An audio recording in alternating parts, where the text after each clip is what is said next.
Então, nesse processo 506-31-30-17, depoimento do Sr. Antônio Palocci Filho. Sr. Palocci, o senhor está sendo acusado de um crime pelo Ministério Público Federal nesse processo. Na condição de acusado, o senhor tem o direito de permanecer em silêncio. Se o senhor fizer uso desse direito pela nossa lei, isso não lhe traz nenhum prejuízo. Mas também a oportunidade que o senhor tem de falar no processo. Tudo o que o senhor falar vai ser considerado para fins do julgamento. O senhor prefere falar ou o senhor prefere ficar em silêncio, Sr. Palocci? Eu prefiro falar, doutor.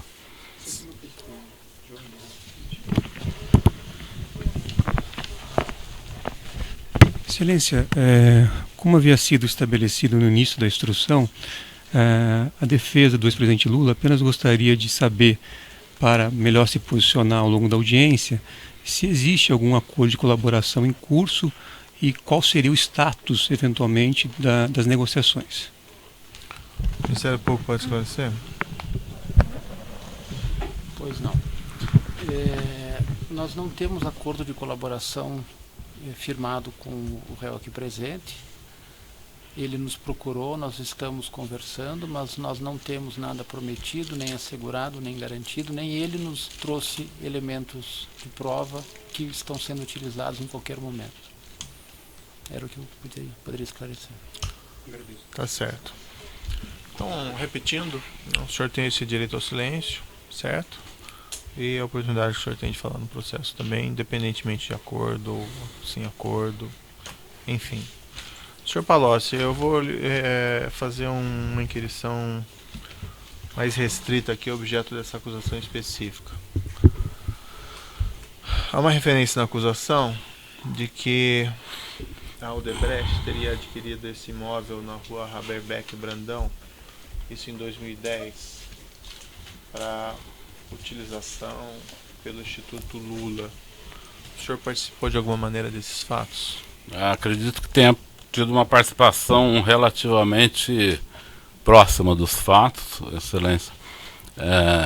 E de fato eu queria dizer a princípio que a denúncia procede. Os fatos narrados nela são verdadeiros. Eu diria apenas que os fatos narrados nessa denúncia dizem respeito a um capítulo de um livro um pouco maior, certo, do relacionamento da empresa em questão, da Odebrecht, com o governo do ex-presidente Lula e da ex-presidente Dilma, que foi uma relação bastante intensa, bastante movida a vantagens dirigidas à empresa, a propinas pagas pela Odebrecht para agentes públicos, em forma de doação de campanha, em forma de benefícios pessoais, em formas de caixa 1, caixa 2, e esse foi um episódio desse conjunto de práticas que envolveu esta empresa em relação ao governo do ex-presidente Lula e da ex-presidente Dilma. Sim. E eu tenho conhecimento que participei de boa parte desses entendimentos na qualidade de ministro da Fazenda do presidente Lula e de ministro da Casa Civil da presidente Dilma. O senhor falou, ou melhor, o senhor Marcelo Odebrecht declarou em depoimento que o senhor era um interlocutor do Grupo Odebrecht em relação a essas demandas financeiras da Presidência da República e do Partido dos Trabalhadores.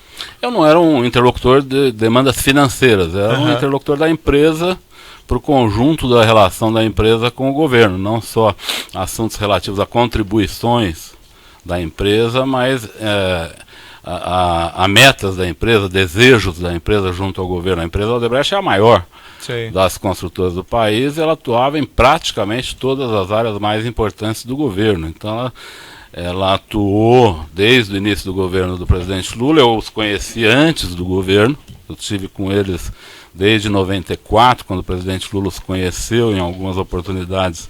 Esse conhecimento se deu com a minha presença, e portanto eu me tornei amigo dos principais dirigentes da empresa, Dr. Emílio Odebrecht, Dr. Pedro Novis, Dr. Marcelo Odebrecht, desde antes do governo do presidente Lula ter início. Então eu tratava de todo tipo de temas com eles, inclusive de temas ilícitos, inclusive.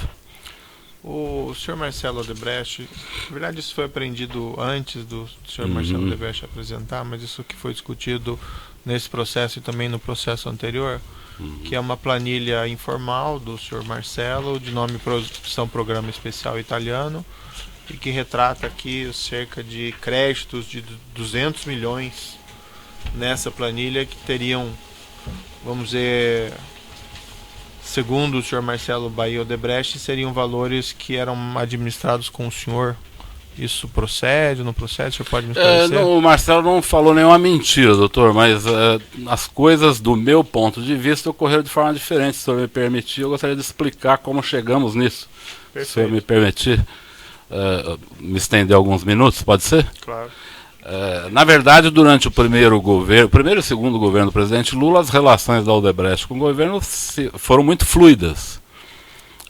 Tanto na área de construção civil, como na área de infraestrutura, como na Petrobras. A Odebrecht tinha uma intensa atividade na Petrobras, muitos contratos sendo realizados na Petrobras, e o relacionamento da empresa junto ao governo foi intenso, e as discussões que nós tínhamos com a empresa eram intensas. Veja, numa empresa desse porte, nem sempre a atitude do governo é de concordar com tudo que a empresa faz. Muitas vezes nós precisamos conter a força da empresa num determinado assunto que o governo quer fazer de forma diferente. No outro ponto, favorecemos a empresa num determinado momento. Não é uma relação linear. Não é uma relação permanentemente pacífica. Às vezes ela tem momentos de dificuldade. Mas a Odebrecht, em particular, tinha uma relação fluida com o governo em todos os aspectos. Diria, partindo dos aspectos de realização de projetos, assim como participação em campanhas. Certo. As participações em campanhas se davam de todas as maneiras. A maior parte com caixa 1. Mas o caixa 1, muitas vezes, originário de atitudes e de contratos ilícitos. O senhor pode exemplificar, assim, os contatos ilícitos que eventualmente geraram créditos? Diversos. Os da Petrobras, quase todos geraram crédito. Mas o senhor tinha conhecimento disso? O senhor participava disso? Não participei de todos, doutor, porque a Petrobras não era a minha área de atuação direta, mas eu conhecia a relação da Odebrecht com a Petrobras, os ilícitos da Petrobras, na área de serviços, na área de abastecimento e na área internacional eram bastante conhecidos. Na época eu os conhecia. Como é que funcionava em linhas gerais assim? Essas diretorias, elas foram nomeadas e ao longo do tempo se desenvolveu através delas. Na diretoria de serviços, o PT, na diretoria internacional, o PMDB, e na diretoria de abastecimento, o PP, se desenvolveu uma relação de intenso financiamento partidário, de políticos, pessoas, empresas, né? Então esse foi um ilícito crescente na Petrobras, até porque as obras cresceram muito e com elas os ilícitos. Então eu sabia disso, eu acompanhei algumas coisas, mas não era a minha área de atuação direta, isso é verdade. Como é que o senhor sabia disso? Porque eu era da cúpula do governo, então eu não posso esconder o fato de que eu participava das principais reuniões de articulação do governo. Não era a pessoa mais importante, nem a segunda nem a quinta, mas eu participava das questões centrais do governo. Então eu conhecia essas relações, conversava com o presidente Lula sobre essas relações. Por exemplo, quando o presidente foi reeleito em 2007, ele me chamou no Palácio da Alvorada e me falou, eu soube que na área de serviços e de abastecimento, a área internacional era menos nessa época, era o Nestor Cerveró, na época era menos, mas ele falou, eu soube que na área de serviço, na área de abastecimento, estava havendo muita corrupção. Eu falei, é verdade, estava havendo sim. Aí ele falou, e o que é isso? Eu falei, é aquilo que foi destinado para esses diretores, operar para o PT num caso, para o PP no outro. E ele falou, você acha que isso está adequado? Eu falei, não, acho que isso está muito exagerado. Eu falei, ele falou que estava pensando em tomar providência, ele não estava gostando porque a coisa estava repercutindo de forma muito negativa. Mas logo após veio o pré-sal. E o pré-sal pôs o governo numa atitude frenética em relação à Petrobras, e aí esses assuntos de listas de diretores ficaram para terceiro plano, entendeu? E aí as coisas continuaram correndo do jeito que era. No meu relacionamento com a Odebrecht, eu digo ao senhor, eu algumas vezes pedi recursos para a Odebrecht, para campanhas. Normalmente não foi no período que eu era ministro, porque eu pedi antes de eu ser ministro, em 2002, e em 2006 eu já não era mais ministro. Então não foi durante o período que eu era ministro. Mas no período que eu era ministro eu tive um relacionamento fluido com eles também, não escondo isso não.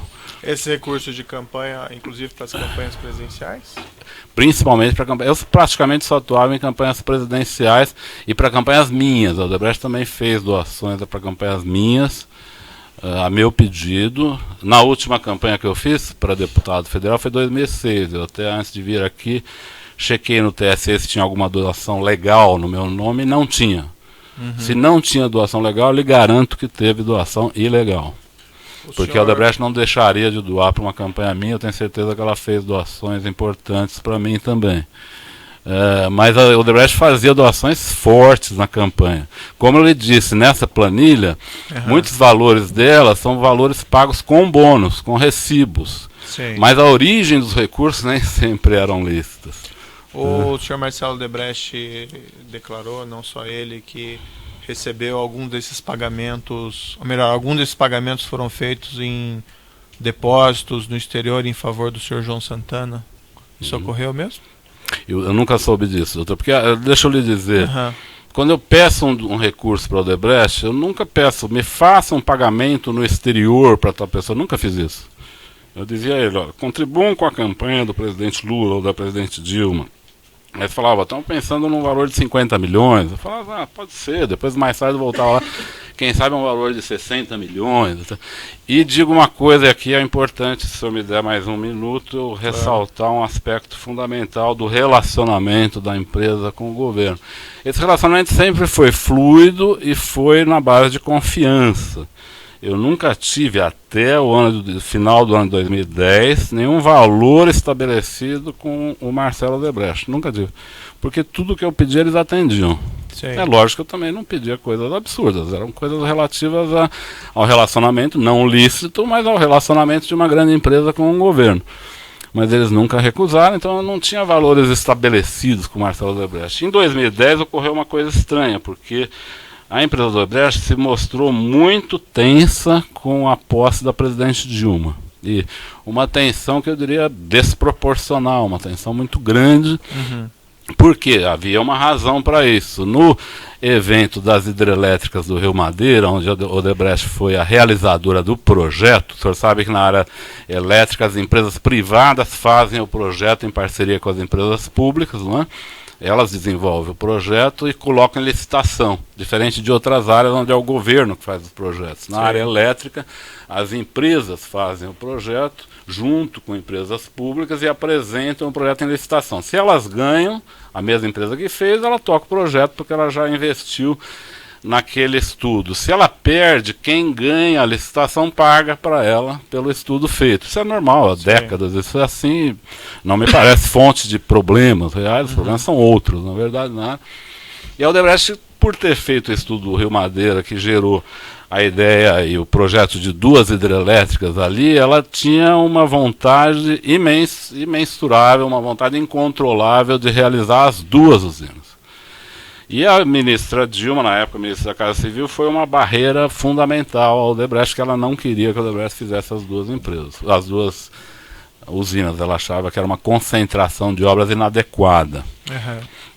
E nos convenceu, a mim, ao presidente Lula, que não era adequado aquilo, mas ela liderou um embate muito forte com a Odebrecht nesse momento, que resultou na Odebrecht ter perdido a segunda licitação e ganho a primeira a um preço muito ruim. Do ponto de vista do mercado, parecia um preço muito ruim, muito baixo. Né? Então, quando a presidente Dilma foi tomar posse, a empresa entrou num certo pânico. E foi nesse momento que o Dr. Emílio Odebrecht fez uma espécie de pacto de sangue com o presidente Lula. Ele procurou o presidente Lula nos últimos dias do seu mandato e levou um pacote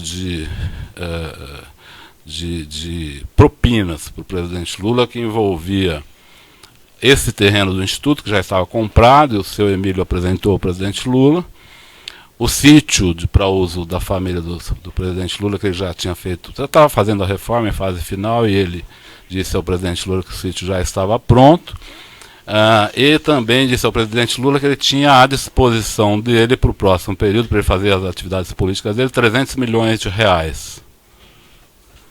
Eu fiquei bastante chocado com esse momento, porque eu achei que não era assim que era o relacionamento da empresa naquele... O senhor estava presente? Não estava presente. Porque eu sei disso, porque no dia seguinte de manhã, presidente Lula me chama no Palácio da Alvorada e me conta a reunião. Uhum. Me conta a reunião. Ele também se mostrou um pouco surpreso, porque ele falou, olha, ele só fez isso porque ele tem muito receio da Dilma. Sei. Porque ele nunca tratou de recursos comigo, tal, mas dessa vez ele tratou de um pacote de coisas e um recurso muito alto, e ele pediu para eu tratar desse recurso com o Marcelo Odebrecht. Aí é que surge essa tal planilha. Para mim, pelo menos. Para o Marcelo ela pode existir há décadas, porque o Marcelo tinha lá seus controles, que eu nunca, sempre respeitei, nunca perguntei como ele controlava, como não controlava os recursos da sua empresa.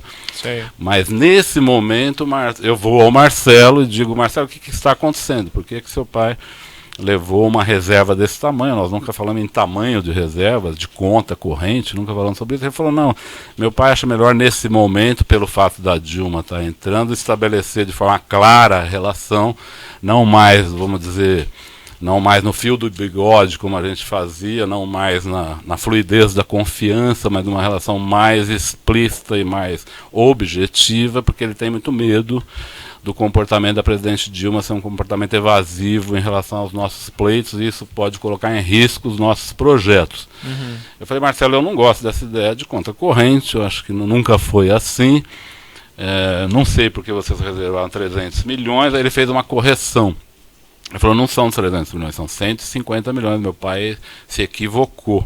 Aí isso, inclusive, dá origem a um e-mail que a senhora perguntou, se não me engano, para o Emílio ou para outra pessoa, de um e-mail que o Marcelo procura corrigir com o doutor Emílio, o senhor está falando errado.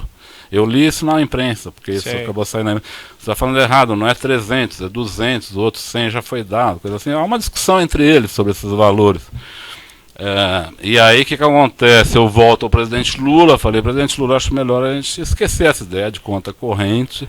A empresa sempre contribuiu conosco, nunca houve dificuldades em relação a essa contribuição. Eu acho que estabelecer esse tipo de relação não é adequado.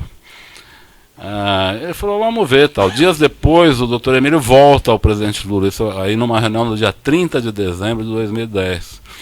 Nessa reunião, o presidente Lula leva a presidente Dilma, a presidente eleita, para que ele diga a ela das relações que ele tinha com a Odebrecht e que ele queria que ela preservasse o conjunto daquelas relações em todos os seus aspectos, lícitos e ilícitos. Não, o senhor estava nessa reunião? Não estava nessa reunião. O presidente Lula, no dia seguinte, me chama de novo. Eu não era do governo nessa época, eu era deputado. Mas eu estava muito integrado na campanha da presidente Dilma, que acabava de ter sido eleita. Então o presidente Lula me chama de novo e fala, olha, o Emílio veio, tivemos uma ótima reunião e ele confirmou os 300 milhões e falou que pode ser mais se for necessário. E qual que era o ganho deles em oferecer 300 milhões? O ganho, não havia um ganho específico, doutor, mas o Odebrecht atuava nas hidrelétricas, o Odebrecht atuava na Petrobras, o Odebrecht atuava no Ministério da Defesa, o Odebrecht era responsável pelo projeto de submarinos. Seria um favorecimento quando surgirem oportunidades? Não era uma pauta. O doutor Emílio, nessa oportunidade, não apresentou uma pauta de desejos da empresa específica. Ele apresentou a vontade de que, com o governo da presidente Dilma, a relação da Odebrecht com o governo continuasse fluida, da mesma maneira com que havia sido a relação com o governo Lula. Essa era a questão fundamental. Por exemplo, lhe dar um exemplo. Quando o presidente Lula tomou posse, a Petrobras fez uma ação muito forte pela estatização da petroquímica, onde a Odebrecht tem uma empresa chamada Braskem, que é a principal do setor. A eleição do presidente Lula reacendia a ideia da estatização.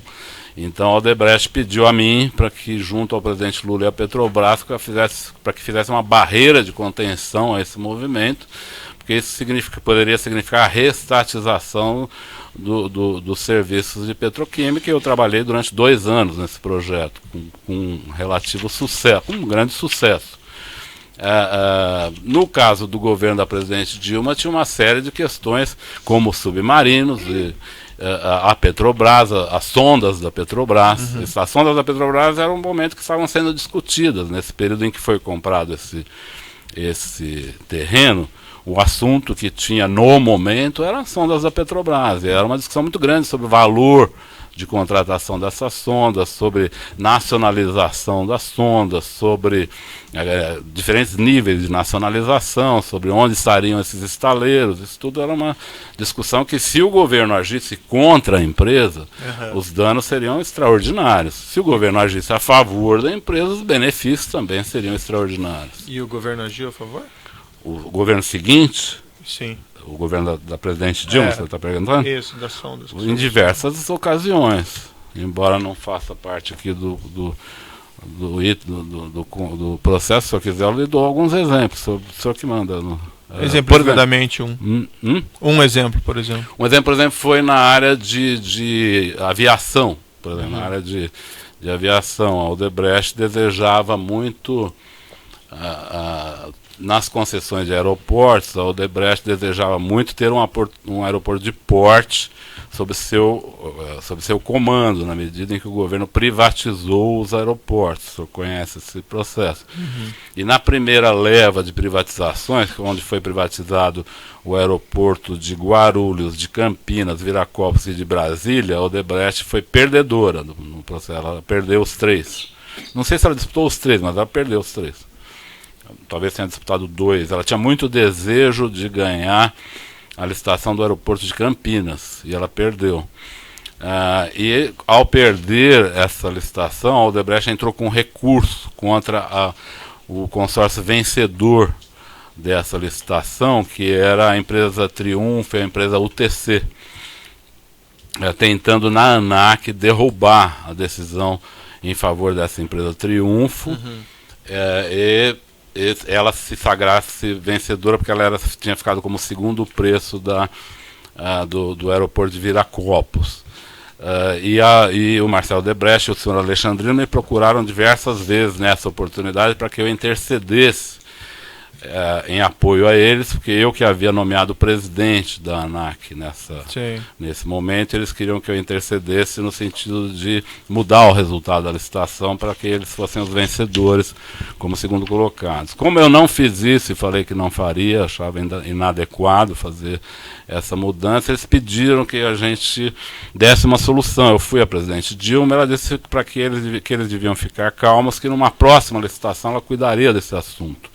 Aí eles retiraram o recurso que eles tinham na ANAC e foram beneficiados na licitação do aeroporto de Guarulhos, no Galeão, no Rio de Janeiro. Como foram beneficiados? Houve uma cláusula nessa licitação que impedia o vencedor da licitação de Cumbica de participar do aeroporto do Galeão em condições livres. E isso foi colocado por solicitação da Odebrecht, então? Foi colocado por solicitação da Odebrecht, e eu tive participação nisso atrás, antes de sair do governo, e depois isso foi realizado Isso veio à tona de alguns formatos, talvez não nesse formato que eu estou lhe expressando, mas recentemente o Cláudio Melo da Odebrecht falou que o ex-ministro da Aeronáutica, o ministro... que é atual ministro. Mas acho que a gente não vai entrar em detalhes nessas outras. Mas só para lhe dizer, continuou. Diria ao senhor que a relação da Odebrecht no governo da presidente Dilma não foi tão fluida como era com o presidente Lula. O presidente Lula era um amigo da empresa de forma mais intensa. Mas essa relação foi grande. Por exemplo, no caso do etanol, a empresa investiu bilhões em etanol no governo do presidente Lula, porque o governo do presidente Lula era grande incentivador do etanol. A presidente Dilma já não foi incentivadora do etanol. Perfeito. Só para lhe dar alguns exemplos. Eu não vou entrar em detalhes, coisas assim que não são tão pertinentes nesse processo, mas uma questão eu tenho que perguntar para a clarificação, porque o senhor Marcelo Odebrecht declarou isso. Ele mencionou que na época da aprovação do refis da crise, em 2009, teria recebido uma solicitação de 50 milhões de reais, salvo engano, para que os interesses da Odebrecht fossem atendidos na aprovação dessa legislação. Mencionou, salvo engano de memória meu, que essa solicitação teria vindo do ministro Guido Mantega, mas que o senhor teria conhecimento disso. É verdade. Isso aconteceu mesmo? Aconteceu. Se o senhor me permite... Desculpa lhe ocupar tanto tempo. Não, que é isso. no caso, teve 2 episódios. O episódio começou com a MP 460. A MP 460, eu acho que o senhor conhece esse assunto. Ela Sim, ela restabelecia o crédito prêmio. Aí o ganho das empresas não seriam de alguns bilhões, seriam de dezenas de bilhões. E aí um grupo liderado pelo Marcelo Odebrecht, onde tinha também Benjamin Steinbuch, Rubens Ometo, a Votorantim, todas as grandes exportadoras do Brasil, foi ao Congresso pedindo para a gente restabelecer esse crédito prêmio DPI. Eu havia lutado contra esse crédito prêmio junto com o ministro Luiz Fux, que na época que eu era ministro da Fazenda, o ministro Luiz Fux era ministro da STJ, ele era relator desse caso e ele nos ajudou a não dar ganho de causa para o contribuinte nesse caso, que o imposto já tinha sido extinto. Sim. Já tinha sido extinto. Eles queriam o restabelecimento do imposto extinto. Eles me procuraram no Congresso, Marcelo Odebrecht em particular, porque tinha mais relação comigo, insistindo muito. Ele fez mais de 10 reuniões comigo para que aprovasse a MP 460. Eu falei nas 10 vezes que não votaria a favor. Essa MP foi votada, nossa bancada votou contra. Eu digo, doutor, não sou contra a negociação com empresas, mas claro, nesse caso me pareceu escandaloso, uma coisa absurda. Eram 200 bilhões envolvidos. Né? Então eu disse a eles que eu não ia apoiar isso, mas a legislação foi aprovada. Ato seguinte, eu fui ao presidente Lula, junto com o ministro Guido, e pedimos que o presidente Lula vetasse, ele vetou. Em seguida veio o refis da crise. E, nesse meio tempo, o STF decidiu que as empresas tinham que pagar. Sim. E não receber. Né? E, nesse momento, o Marcelo pede a mim, mas eu digo, olha, você tem que resolver com o Guido, tal. Ele pede parcelamento do pagamento, que ali já era, doutor, diferente da MP 460. A MP 470 já era uma coisa muito mais amena. E me disse o Marcelo, na época, ele me disse que o ministro Guido havia solicitado 50 milhões para ele. Eu não vi o ministro Guido solicitar, eu não estive presente, mas o Marcelo de fato me falou que houve uma solicitação nessa época de 50 milhões e que ele diz, o Marcelo, que ele pôs isso na planilha, constando como um crédito que ele tinha criado para o ministro Guido. Mas confesso, ele senhor, informou isso ao senhor, que ele colocou nessa, vamos dizer, conta corrente nessa planilha? Me informou em 11 só, quando ele falou dessa planilha, não na época. Ele me informou em 11 que ele tinha, que dentro dessa planilha tinha 50 milhões, que era derivado desse projeto do refis, chamado refis da crise, que ele tinha acertado com o ministro Guido Mantega. Mas eu não participei da reunião em que isso foi eventualmente combinado. Entendi. Vamos falar agora da questão aqui mais específica relativa a esse imóvel. Qual foi o seu contato com isso? Como é que aconteceu? O senhor pode me relatar também? Posso. Esse imóvel se destinava a ser uma espécie de museu da memória dos governos do presidente Lula. No Brasil, a regra é que o presidente sai do palácio carregando os seus presentes, documentos, etc. Uma prática, diga-se de passagem, que eu acho bastante inadequada. Eu sugeri ao presidente Lula que mudasse isso e transformasse isso num assunto do Arquivo Nacional, mas ele não gostou da ideia. Então hoje continua, os presidentes saem, todos que saem com caminhões de presentes. Não são presentes de uso pessoal, são presentes que nem são usáveis, na verdade são peças, né, doadas por governos, tal, que só servem para pôr em museus. Tem um valor histórico, mas não tem valor pessoal isso. Não tem valor monetário, na verdade. Certo. Então o presidente Lula já estava, num momento, era meados de 2010, em que ele precisava cuidar desse assunto. Ele me chamou, se não me engano, no Palácio da Alvorada, ele me disse, olha, eu estou com muita coisa, cuidando de muita coisa agora. O Paulo Camoto e a dona Marisa estão olhando essa questão do futuro instituto. Eles estão atrás de um local para a instalação do instituto. Eu queria que você falasse com a dona Marisa e ver se você pode ajudar alguma coisa, ver como está isso, pediu para que eu desse alguma coisa. 1 ou 2 dias depois eu fui a dona Marisa no Palácio da Alvorada, ela me atendeu no escritório do Palácio da Alvorada, numa mesinha de almoço que tinha nesse escritório, no primeiro andar do palácio. Eu vou fazer uma pausa pelo tamanho do áudio aqui, nós já retomamos.